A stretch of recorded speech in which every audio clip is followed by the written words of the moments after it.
মাত্র 2 মাসে কিভাবে 20 কেজি ওজন ঝরালাম জানতে হলে আজকের ভিডিওটা কিন্তু কেউ মিস করো না। আমি আমার ওয়েট লস জার্নিতে এমন একটা ব্রেকফাস্ট রাখার চেষ্টা করেছিলাম যেটা আমি সবসময় খেতে পারবো, easy to it, easy to cook. হ্যাঁ, তোমরা ঠিকই গেস করেছো, আমি ডালিয়ার কথা বলছি, যার মধ্যে থাকে প্রচুর পরিমাণে প্রোটিন, প্রচুর পরিমাণে ফাইবার। প্রথমে কড়াইতে 1 কাপ ডালিয়া দিয়ে সেটাকে লো ফ্লেমে নাড়াচাড়া করে নিতে হবে। তারপরে তেল দিয়ে তার মধ্যে দিয়ে দেবো সাদা জিরে।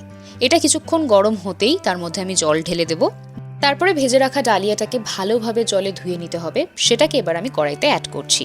তোমরা চাইলে একটা লঙ্কা দিতে পারো। এরপর এটা সামান্য সেদ্ধ হয়ে গেলেই তার মধ্যে আমি নুন, হলুদ অ্যাড করব এবং এটাকে আরো নিউট্রিশিয়াস বানানোর জন্য তোমরা যে কোনো রকমের শীতকালীন সবজিও অ্যাড করতে পারো। আমি এখানে আগে থেকে সেদ্ধ করে রাখা কুমড়ো এবং পেঁপে অ্যাড করছি। ওয়েট লসের ক্ষেত্রে দিনের সবকটি মিলই কিন্তু গুরুত্বপূর্ণ, কিন্তু তার মধ্যে সব থেকে গুরুত্ব দেওয়া হয় ব্রেকফাস্টকে। সুতরাং যারা ওয়েট লস করবে বলে ভাবছো বা ডায়েট করছো, তারা কিন্তু ডালিয়াকে ব্রেকফাস্টে অ্যাড করতেই পারো। যদি ভিডিওটা ভালো লাগে, লাইক, কমেন্ট, শেয়ার, সাবস্ক্রাইব করে দিও। টাটা।